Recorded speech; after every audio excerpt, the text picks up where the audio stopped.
vai fazer, Luciano, a oração? Pastor, nenhuma oração é melhor do que a do nosso pastor, do Então, nosso oremos. guia.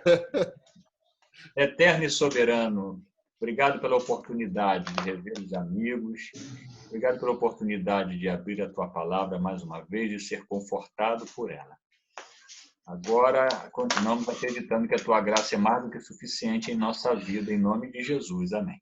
Amém. Amém. Amém. Tiagão, você ia já introduzir a lição, cara. Fica à vontade. Manda Tá. bala. Olha, eu tenho um amigo meu, ele na verdade é um cirurgião que trabalha na nossa equipe lá de cirurgia bariátrica. O cirurgião principal é o Dr. Wanderson. A mãe dele, os pais dele são adventistas, a mãe, né, principalmente, é adventista. E ele é afastado, né? Ele conhece, a mãe dele é Dona Marilúcia, é lá de Nova Iguaçu, da igreja de Nova Iguaçu. Ela é uma pessoa ativa na igreja, né? Mas ele é afastado, não voltou até hoje, né? Isso, certamente Deus me colocou na equipe dele em contato porque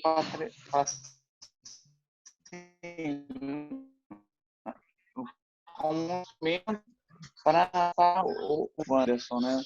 E tem o outro membro da equipe, nós somos 3 cirurgiões. O outro é o Aníbal. Ele é afastado também da igreja evangélica. E acho que ele era da Batista. Mas ele está voltando, né? Ele teve aí um arrependimento. Acho que talvez por essa questão da quarentena, ele ficou mais sensibilizado e está buscando mais a Deus. E aí ele está mais assim, mais sensível à palavra de Deus, tal. E aí, mas ao mesmo tempo que ele está buscando mais a Deus, ele já vem me questionando, rapaz, um monte de coisas sobre Ellen White, sobre o sábado, me mandou um vídeo, né?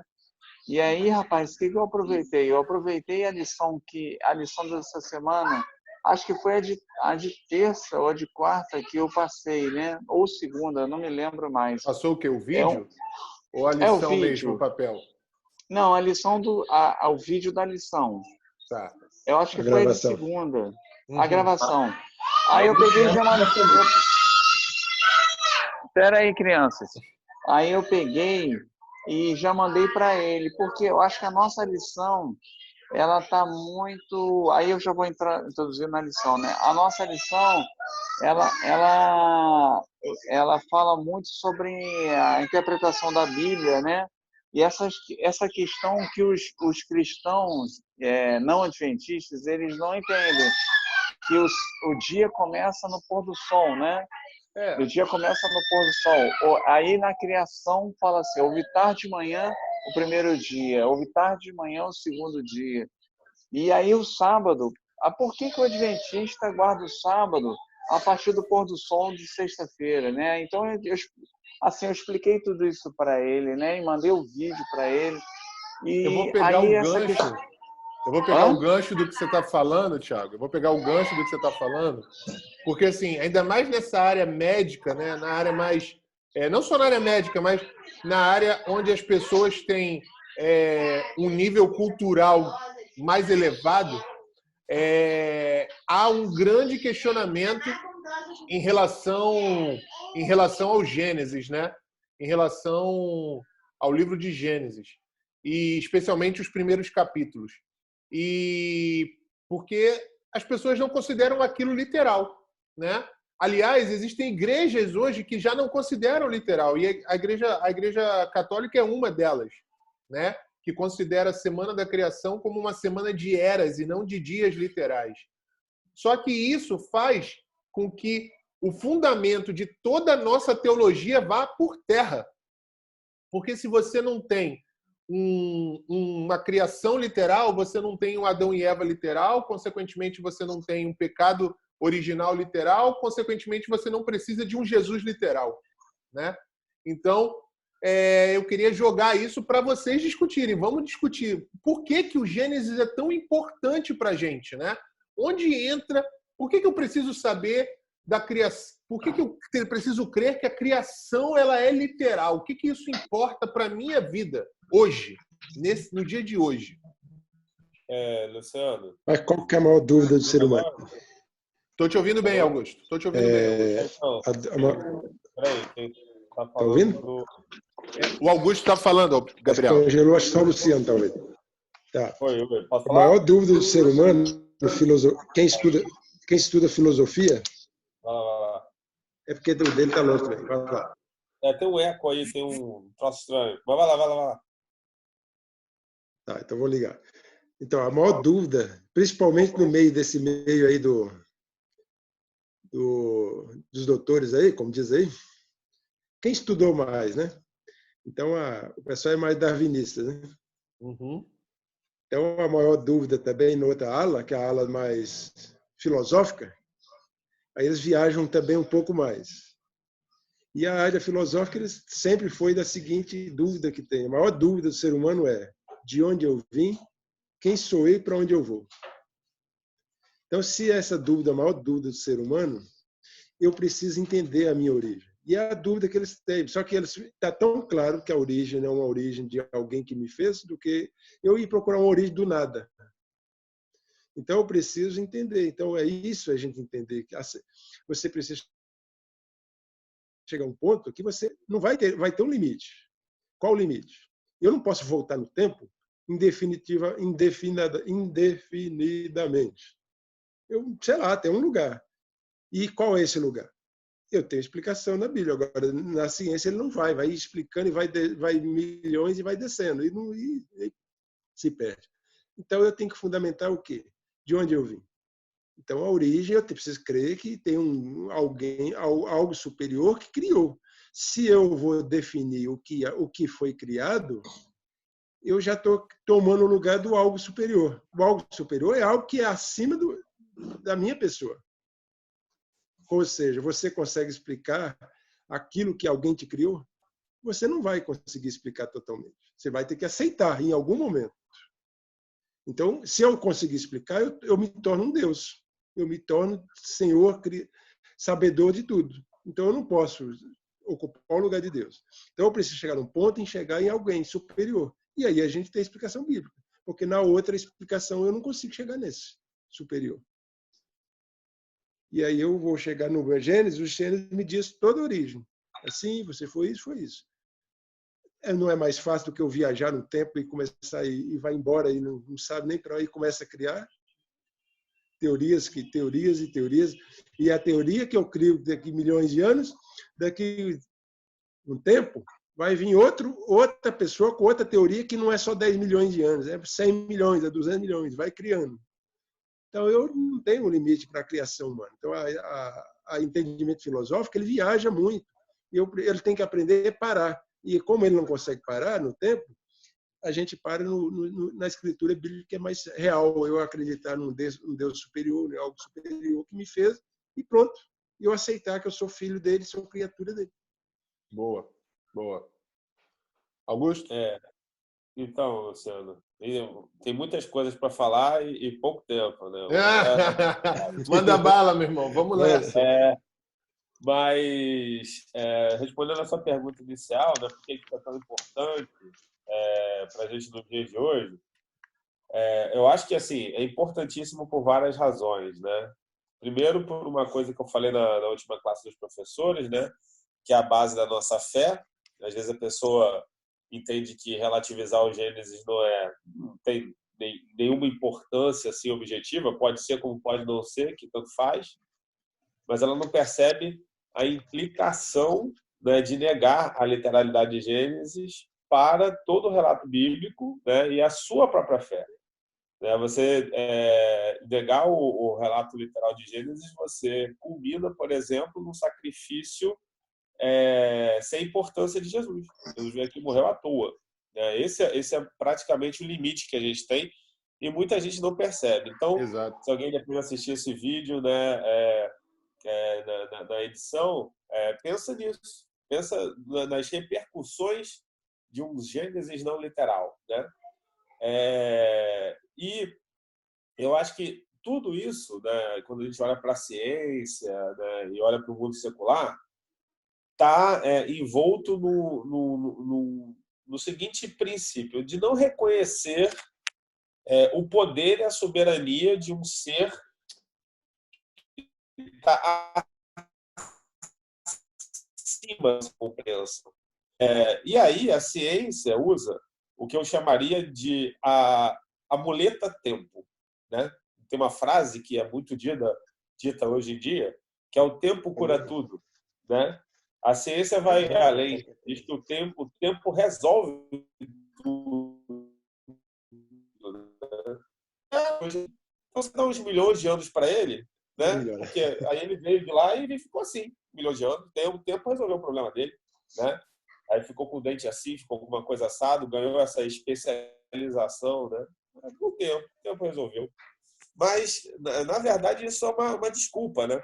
E eu digo, quando às vezes estou discutindo essas questões, né, que é preciso ter muita fé, né, para acreditar no modelo evolucionista. Mais fé do que nós precisamos ter para acreditar num livro que tem um poder sobrenatural, né, que é muito mais fácil de reconhecer. E eu estava, no outro dia, refletindo sobre isso, e é essa coisa, né? Por que a ciência acha que as coisas têm milhões de anos? Né? Porque a ciência faz projeções com base na visão míope, limitadíssima que ela tem. Né? É como enxergar uma tremenda ladeira e uma bola lá adiante. Aí o cientista olha e fala, bom, se a bola está lá, é porque ela desceu a ladeira, pela distância da ladeira, calculando a velocidade, a massa da bola, que eu consegui medir. Eu digo que ela despencou lá de cima da ladeira, né, para chegar até lá. E esquece que uma criança brincando pode simplesmente ter chegado ali e colocado a bola ali. Ela não veio de lugar nenhum. Né?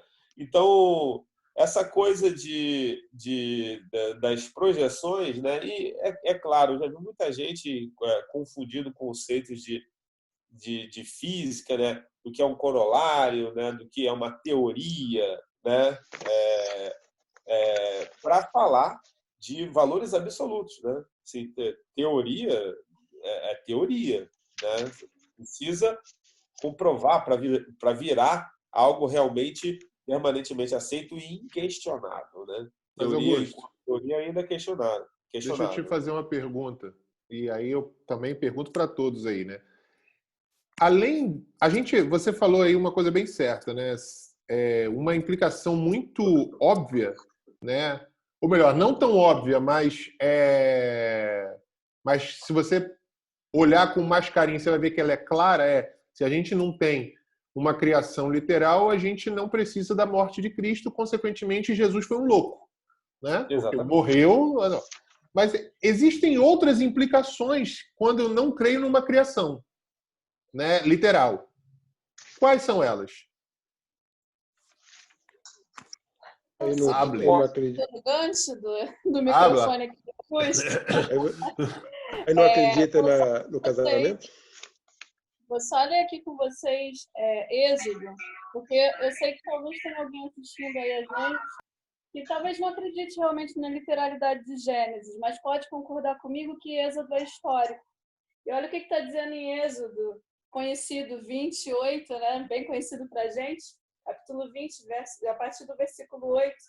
Lembra-te do dia de sábado para santificá-lo, trabalharás 6 dias e neles fará todo o seu trabalho. Mas no 7º dia é sábado dedicado ao Senhor, o teu Deus. Nesse dia não farás trabalho algum, nem tu, nem os teus filhos e filhas, nem os teus servos e servas, nem os teus animais, nem os estrangeiros que morarem em suas cidades. Pois em 6 dias o Senhor fez os céus e a terra, o mar e tudo que nele existe. Mas no 7º dia descansou. Portanto, o Senhor abençoou o 7º dia e o santificou. Então, se talvez você acredite que o Gênesis tem a questão da evolução envolvida com a criação e que talvez não sejam dias, mas sejam anos, então você vai ter um problema com esses versículos. Porque se fosse assim, a gente deveria descansar talvez por 1000 anos seguidos para fazer valer esse texto. Exato. A 7ª era você descansa. Fica legal. Exato. E aí você põe em xeque um texto como histórico. E aí a gente cai naquilo que a gente sempre bate na tecla. A Bíblia, ela é muito bem costurada. E ela se auto-explica, um pouco aqui, um pouco ali. Então, se acreditar que a evolução está envolvida na criação invalida esse texto, então aquela teoria de evolução não encaixa na Bíblia. Exato. E aí, Luciano, só para concluir aqui a ideia inicial, isso tudo, a igreja ela tem progressivamente, né, se curvado à necessidade de harmonizar a Bíblia com alguns preceitos supostamente científicos, tá? Porque isso é uma coisa que a gente precisa ter bem clara. A igreja, você colocou um artigo definido. A igreja ou uma igreja? Uma igreja. Uma igreja, né? Ou algumas, né? Bem contado. Mas tem se colocado sobre essa necessidade de uma suposta ciência, né? Porque uma coisa a gente precisa ter bem clara: a Bíblia não é anticientífica, né? Pelo contrário, né? Ela tem um embasamento para várias teorias, entendeu? A gente tem muitos cientistas que tinham a Bíblia como seu livro de cabeceira, né? E que hoje são pais da ciência. Eu diria que foram fundadores do método científico, né? Newton, Galileu, Pascal, e por aí vai. Exatamente. Então, assim, não há nada de anticientífico na Bíblia. Porém, pretensas teorias que se dizem científicas, muitas vezes caem no gosto da academia, e quem não acredita nelas é tido como retrógrado, rechaçado, anticientífico, né? E aí a igreja, eventualmente, para harmonizar, né, e para ficar bem, né, nesse meio, coloca. E aí chegam ao ponto do Papa falar: não, Deus não é como um mago, uma varinha de condão, entendeu? Mas não, a Bíblia diz que Deus falou e se criou, apareceu. Ponto. Entendeu? Todo mundo acha que assim, não, porque está lá na dificuldade, não, mas Deus pode tudo, Deus pode me curar. Já vou te dar a palavra aí, Gabriel. E não pode criar, então, a Terra em 7 dias. É isso. Deus não é mago. Deus não é mago. Deus é atemporal. Ele pode criar uma coisa que vai ter consequências no tempo para a gente, mas que para ele Deus não está preso a essa dimensão. Assim como Deus não está preso às 3 dimensões espaciais, a 4ª dimensão, que é o tempo, ele também não está preso. Exatamente. Você ia falar? Gabriel? Posso falar? Não sei se... Alô? O Luciano estava tentando passar para o Gabriel, acho que ele travou. Travou? Filha, Gabriel, aproveitando a gente? O Gabriel saiu, hein? Não? Não saiu não, ele está aí. Fala, Gabriel. Não, quando você nega o Gênesis, como é que você aceita João 1? Pois é. Eu esqueço não, isso é coisa lá de Gênesis, é invenção de Moisés, não sei lá o quê. Tá. E aí, como é que eu aceito João 1? Se João 1 está dizendo que Jesus criou, esteve lá e estava lá. E foi por meio dele que tudo foi criado. Então eu tenho que negar o João. Pois é, não. Jesus, além de louco, é mentiroso, né? E aí eu aceito Jesus, mas quando Jesus diz que ele estava lá no dia do Gênesis 1, aí eu não aceito. Exato. Paulo também é mentiroso porque confirma a criação.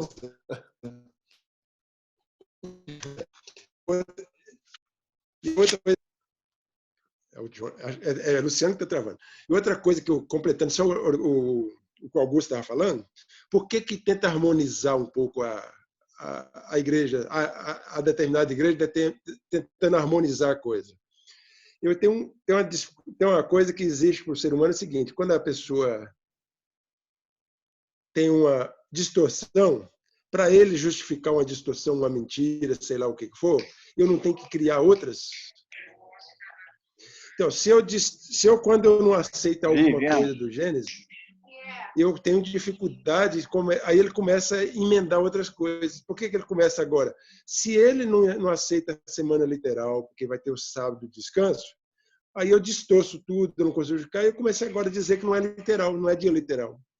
Porque eu não consigo, eu quero me compliquei. Quando eu me complico lá nos dias literais, aí eu começo a dizer agora que o dia não é literal também. Aí eu desfiguro. Aí eu posso o dia de descanso pode ser qualquer um outro. Então uma das implicações, além da cruz, né, tem a implicação do sábado também, né? Isso. De reconhecer e outra, reconhecer Deus como Criador. Mas existe uma outra implicação também, né? Então, se sexta-feira, como teve homem e mulher, se eu desfigurar, eu não preciso. Quem diz que amor de casal tem que ser homem e mulher? Exato. A família, né? A família ela fica desfigurada, família. né? Quem diz para mim que família é homem e mulher? Gênesis está dizendo. Deus criou homem e mulher. Homem e mulher os fez e tal, e tá bom. E sede fecundos. Até hoje o ser humano tentou criar outras alternativas para tentar ver se... Tem até um filme de Hollywood que o cara ficou grávido, não sei se você me lembra, não lembro do nome do filme. Lembra, né? Era um homem. O Schwarzenegger. Schwarzenegger ficou grávido, sei lá. Então, invenção de Hollywood, tudo bem. Mas o ser humano já tentou imaginar esse tipo de coisa. Mas não deu certo, não vai dar certo. Então, o que acontece? Como é que significa o casamento? Homem e mulher, sejam fecundos, e depois todo que diz é um relacionamento heterossexual. Monogâmico. Aí, se eu não aceitar, eu começo a criar essas alternativas que o mundo cria. Heterossexual monogâmico, né? Porque tem gente também que acha, não, vamos fazer, é hétero, mas vamos fazer com um monte, né? Aí vai ver Salomão o que deu, né? De fecundos e sobrinha, né? Exatamente. E arranja uns como exemplo, mas todos os exemplos bíblicos de quem teve mais de uma se complicou. Exato. E sabia que na história existiram povos que tentaram alterar o ciclo semanal. Por exemplo, na Revolução Francesa tentaram fazer uma semana de 10 dias. E, assim, isso acabou com o relógio biológico das pessoas.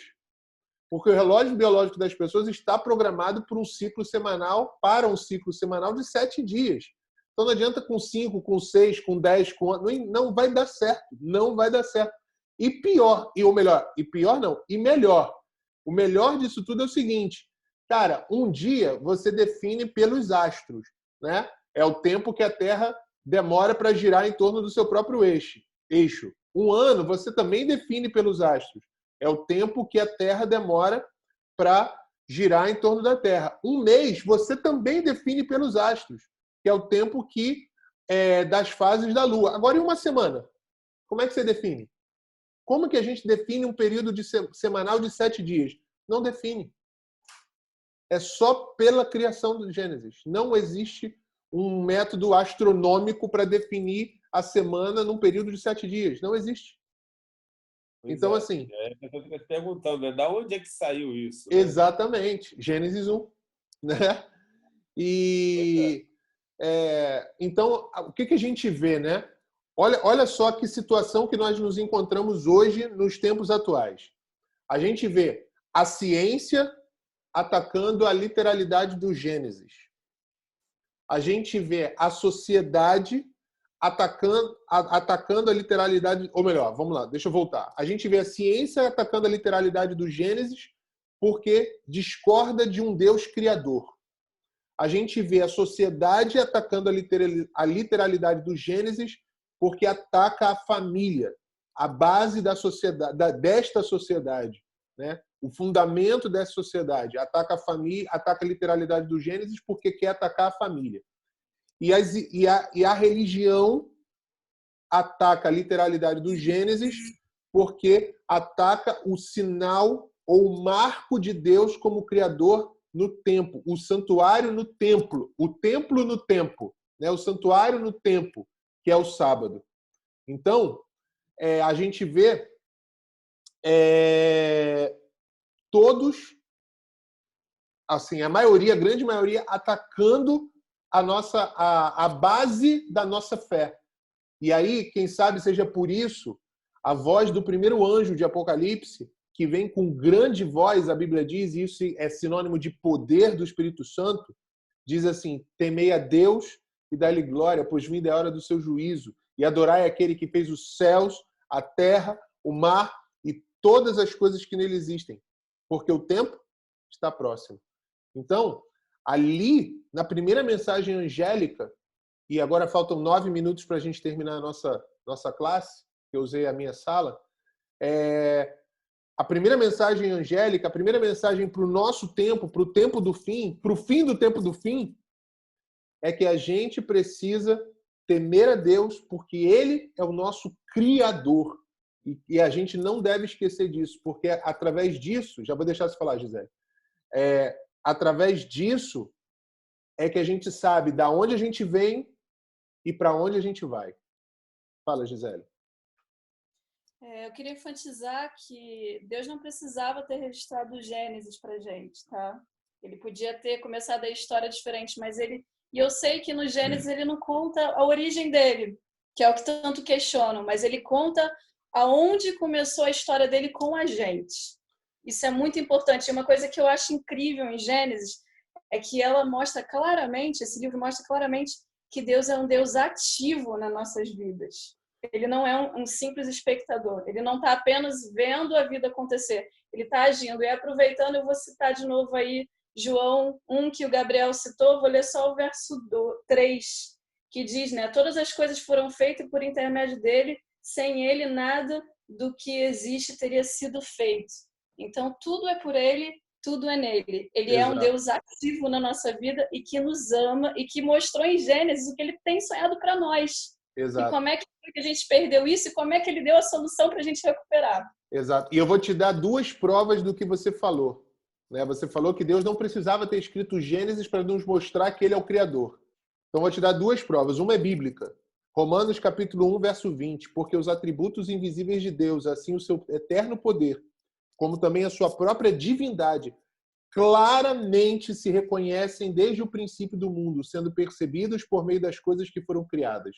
Tais homens, os escarnecedores, os ímpios, aqueles que não creem em Deus, são por isso indesculpáveis, porquanto, tendo conhecimento de Deus, não glorificaram como Deus, nem lhe deram graças, antes se tornaram nulos em seus próprios raciocínios, obscurecendo-se-lhes o coração insensato. E a segunda prova vem da ciência, ou melhor, vem da filosofia. Como vocês sabem, eu gosto muito de indicar livros aqui. Então, mais um livro porque eu vou indicar. Um ateu garante, Deus existe. Quem escreveu esse livro foi um dos maiores defensores do ateísmo do século XX, chamado Anthony Flew. Ele morreu em 2007 ou 2017, agora não me lembro, um dos 2 anos aí. E ele foi um dos maiores defensores, não é uma carta, tem um ensaio dele que ele escreveu em 1950, foi o melhor material usado pelos ateus para defender o ateísmo durante 50 anos. E depois, perto do final da sua vida, ele escreveu esse livro mostrando que, pela razão, pela ciência, pelo mundo criado, não tem como negar a existência de um Deus criador. Ele não se define cristão, mas ele diz assim, olha, existe um espírito superior que planejou todas essas coisas. Não tem como ser ateu. Shirley, quer falar? Para a gente encerrar? Sim, então, fechando isso daí, a ciência e a religião não tem como caminhar separado. Não tem. Eu participei de um encontro criacionista que teve Rodrigo Silva, o Naor, vários cientistas da nossa igreja, né? Inveja. São criacionistas. São criacionistas e eu fiquei impressionada que muitos criacionistas não adventistas estavam lá assistindo ao congresso. Eu fiquei muito impressionada mesmo. E lá, por todos os pontos que foi falado, que ela caminha junto com a religião. A ciência sozinha não é nada. E vai ser o que nós vamos estudar na próxima semana, né? Então, o que está na Bíblia, ela tem que ser comprovada pela ciência, e não a ciência andar ficar criando controvérsias contra a Bíblia, porque não vai chegar a lugar nenhum. como você falou aí esse autor aí, eu andei pesquisando algumas coisas até dos matemáticos lá, que você falou que aqueles acreditavam em Deus, realmente tiveram alguns que acreditaram em Deus, que acreditaram na criação, mas teve alguns que se converteram depois, realmente. Então, o meu professor não mentiu de tudo, não. Então, assim, eu fui atrás dele. Então, assim, eu vou te mandar o ciência, sermonete que eu fiz na caminha minha junto com a formatura. religião. Eu vou te mandar o sermonete que eu fiz na minha formatura na UF para um monte de professor universitário, um monte de pai de aluno.